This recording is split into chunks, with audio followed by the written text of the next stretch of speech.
पर्वतगिरी में वाक़ MLA camp office में सीएम रिलीफ फंड के तहत मंजूर शुदा चेक्स तकसीम प्रोग्राम का इनेकाद अमल में आया। इस मौके पर रुकन असम्बली ए रमेश ने मेहमान खुसूसी की हैसियत से शिरकत करते हुए मुस्तहिकीन में चेक्स तकसीम किए। इस दौरान रुकन असम्बली ने पर्वतगिरी मंडल से ताल्लुक़ रखने वाले 7 मुस्तहिकीन में 2,24,500 रुपए के चेक हवाले किए।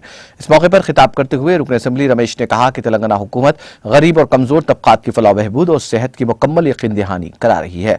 उन्होंने कहा कि तेलंगाना हुकूमत जरूरतमंदों के इलाज के लिए चीफ मिनिस्टर रिलीफ फंड के तहत मुतासिरीन को मुनासिब माली इमदाद फराहम कर रही है। उन्होंने कहा कि किसी सीएम रिलीफ फंड के जरिए रियासत भर में बहुत से गरीब अफराद की जान बच रही हैं।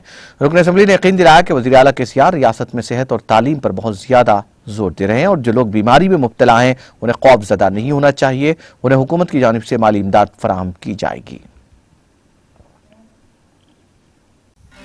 नाज़रीन, हमारे टीटीवी न्यूज़ को सब्सक्राइब करिए, बेल आइकॉन को प्रेस करिए, शेयर करिए और लाइक करना ना भूलें।